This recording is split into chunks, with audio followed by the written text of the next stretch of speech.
नमस्कार। Gardening aesthetics के लिए मैं हूं अनीता दिनेश। आज हम बात करने वाले हैं एक बेहद ही खूबसूरत फ्लावरिंग प्लांट के बारे में जो लगभग सितंबर से लेकर के और अगर दिसंबर जनवरी के बीच में फ्रॉस्ट पीरियड को छोड़ दिया जाए तो उसके बाद मार्च अप्रैल तक ये जम करके खिलता है। आपने बहुत सारे European, English, Japanese, Canadian houses के बाहर को इसके झाड़ी नुमा प्लांट को लगे हुए देखा होगा। इसके बंचेस में खिलने वाले जो फूल होते हैं वो इतने खूबसूरत होते हैं और बहुत ज़्यादा दूर नहीं जाएंगे। जब आप हिल स्टेशंस पे जाते हैं तो वो गुच्छे में खिले हुए ब्लू कलर के, पिंक कलर के शेडेड फ्लावर्स को जो आप देखते हैं बड़े बड़े गुच्छों में, ये वही प्लांट हाइड्रेंजिया है। और आपको जान करके बहुत अच्छा लगेगा कि आप हमारे यहाँ यानी कि नॉर्थ इंडियन प्लेन्स में भी इसको बखूबी उगा सकते हैं। और बस आपको कुछ प्रिकॉशंस रखने पड़ेंगे। साल के कुछ महीनों में थोड़ा सा ध्यान देना पड़ेगा और थोड़ी इनकी प्रॉपर प्लेसमेंट करना पड़ेगा।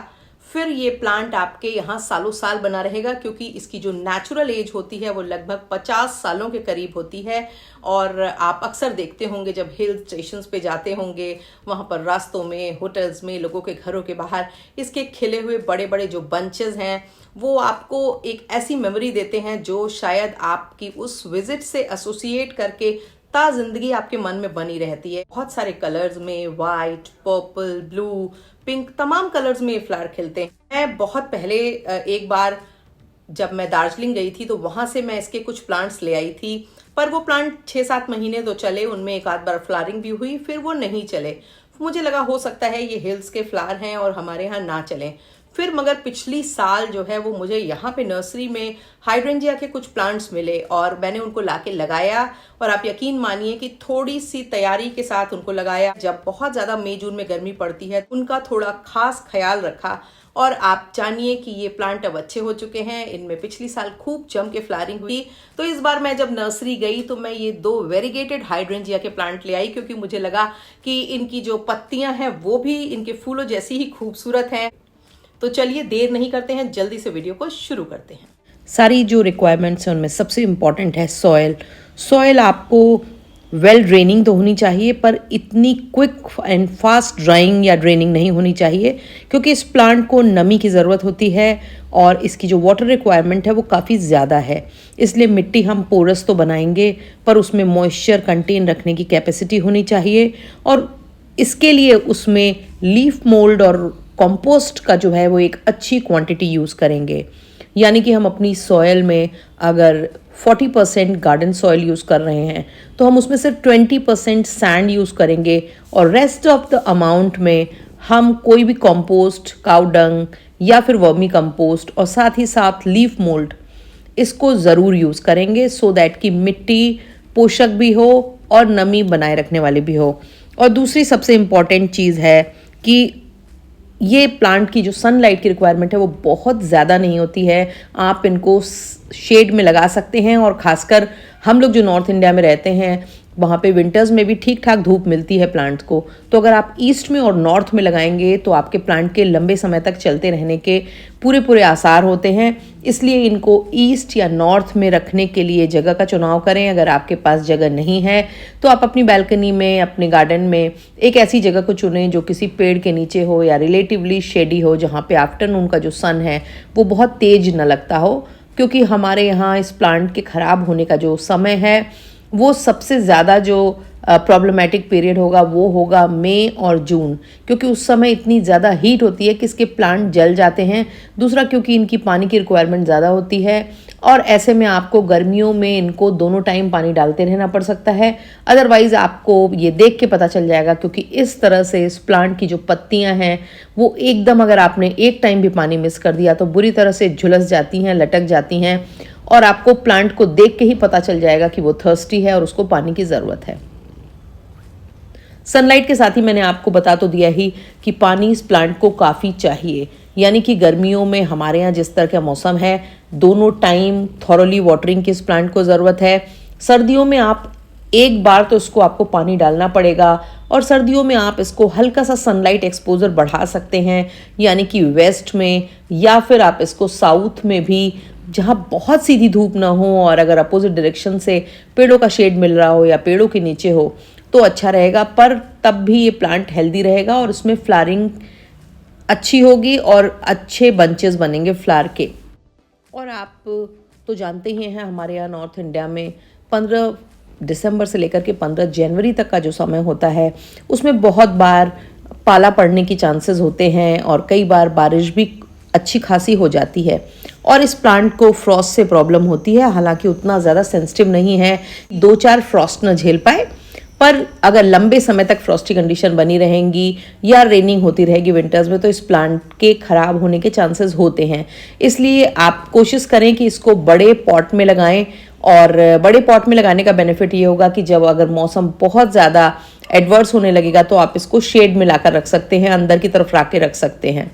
और हर प्लांट की तरह इसके पॉट में भी ड्रेनेज होल तो प्रॉपर होना चाहिए। अब एक बात आती है कि अब इस प्लांट की जो फास्ट ग्रोथ है उसके लिए आप क्या कर सकते हैं। इस प्लांट को टाइम टू टाइम प्रूनिंग की ज़रूरत पड़ती है और आप अगर थोड़ी हैवी प्रूनिंग करेंगे तो आप इसकी बहुत सारी कटिंग्स बना सकते हैं। इसकी कटिंग्स को आप रूट हार्मोन के सहारे वाटर में भी प्रोपगेट कर सकते हैं और मिट्टी में भी प्रोपगेट कर सकते हैं। और अदरवाइज अगर आपका प्लांट ज़्यादा बड़ा नहीं है तो आप लाइट प्रूनिंग यानी कि सिर्फ टिप्स को प्रून कर दें सो दैट कि नए ब्रांचेस निकलें और प्लांट घना और थिक होता रहे। इस प्लांट में जो प्रॉब्लम आती है वो रूट रॉट की प्रॉब्लम काफ़ी आती है क्योंकि इस प्लांट को वेट सॉइल पसंद होती है। पानी मिट्टी में होना चाहिए, मिट्टी गीली रहनी चाहिए, अदरवाइज इस प्लांट की पत्तियां तुरंत ही मुरझा जाती हैं।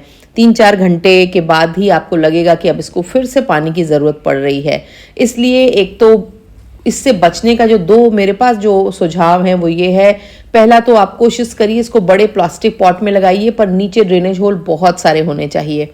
और दूसरी चीज़ ये है कि आप इसकी मिट्टी की जो टॉप कवर है आप उसमें मॉस ग्रास को यूज़ कर सकते हैं। आप उसमें कोई भी ऐसी चीज़ यूज़ कर सकते हैं जो मॉइस्चर को होल्ड करके रखने वाली हो।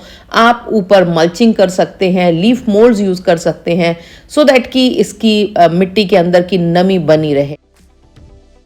हाइड्रेंजियाज परमानेंट प्लांट होते हैं, अगर आप इनकी अच्छी देखभाल करेंगे तो इनकी झाड़ी काफ़ी लंबे समय तक अच्छी बनी रह सकती है। जब इनका ब्लूमिंग सीजन ख़त्म हो जाए तब आप इनमें हैवी प्रूनिंग कर दें, फिर इंतज़ार करें अगले सीज़न में इनमें नई लीव्स आने का, नए स्टेम्स आने का और नए फ्लावर बंचेस खिलने का। एक बहुत अच्छी ट्रिक मैंने देखी कि अगर आप हाइड्रेंजियाज को ज़्यादा कलरफुल बनाना चाहते हैं यानी कि उनको मल्टी कलर्ड उनके गुच्छों को बनाना चाहते हैं, मान लीजिए कि आपके पास वाइट या ब्लू कलर के हाइड्रेंजियाज हैं और आप चाहते हैं उनमें कहीं थोड़ा पर्पल, कहीं थोड़ा पिंक, वॉयलेट कलर आ जाए, तो फिर आपको ऐसा करना होगा, इस प्लांट की सॉइल को थोड़ा ज़्यादा एसिडिक कर देना होगा। सॉइल में जैसे ही एसिडिटी का लेवल बढ़ेगा वैसे ही इसके जो फूलों का कलर है वो थोड़ा सा चेंज हो जाएगा और फ्लैट कलर्स की जगह उनमें शेडेड कलर्स दिखाई देने लगेंगे। पॉट्स में आपके हाइड्रेंजिया अच्छे से खिलते रहें, इसके लिए आपको ये ध्यान रखना होगा कि एक तो इनकी वाटरिंग में ज़रा भी लापरवाही नहीं करनी है, इनको रेगुलर इनकी वाटरिंग होनी चाहिए। अदरवाइज़ अगर फूल बन रहे होंगे तो वो मुरझा जाएंगे और फिर फ्लावरिंग में दिक्कत आएगी। हाइड्रेंजिया के लिए अच्छी ऑल पर्पस बैलेंस फर्टिलाइज़र अच्छी रहती है जिसमें एक बैलेंस क्वांटिटी में 10-10-10 के रेशियो में NPK हो या 12-4-8 के रेशियो में जो NPK होगा वो इन प्लांट्स की ग्रोथ को बढ़ाता है और साथ ही साथ इनमें जो फ्लावर की क्वालिटी है उसको भी मेंटेन रखता है। और आप अगर चाहते हैं कि आपके बंचेस का साइज़ बढ़े तो फिर आपको इन्हीं फर्टिलाइज़र को यूज़ करना है, पर उसमें थोड़ी सी फॉस्फोरस की मात्रा और ज़्यादा कर देनी है। हाइड्रेंजिया प्लांट में आने वाली जो मेन प्रॉब्लम है वो है इनकी रूट का रॉट होना और इनकी लीव्स का बर्न होना। अगर पत्तियां बर्न हो रही हैं तो आपको ये ध्यान रखना पड़ेगा कि आपको इनमें पानी की क्वांटिटी का ध्यान रखना है, क्योंकि पानी जैसे ही कम होगा इसकी पत्तियां मुरझाएंगी और फिर अगर थोड़ी और डिले हो गई यानी कि आपने पूरा एक दिन मिस कर दिया तो पत्तियों के क्रिस्प होकर के ब्राउन होने के चांसेस काफ़ी रहते हैं। दूसरा ये है कि अगर आपके पॉट में बुरी तरह से पानी लॉग हो रहा है, क्योंकि पानी तो आपको रोज़ डालना है, पर अगर वाटर लॉगिंग होने लगती है तो नीचे से स्टेम और रूट्स सड़ने लगेगी जिसका आपकी प्लांट की हेल्थ पर असर पड़ेगा। और जब प्लांट वीक होगा तो उसमें तरह तरह के पेस्ट इन्फेस्टेशंस भी होने लगेंगे और तरह तरह की बीमारियां उसमें लगेंगी। नर्चर करते हैं, उनको प्यार करते हैं, तो बदले में वो आपको इतनी ज़्यादा खुशी देते हैं कि आप यकीन मानिए बड़े से बड़ा थेरेपिस्ट हायर करके भी आप उस लेवल की खुशी नहीं महसूस कर पाएंगे। अगर आपने अभी तक मेरे चैनल को सब्सक्राइब नहीं किया है तो जल्दी से सब्सक्राइब कर लीजिए।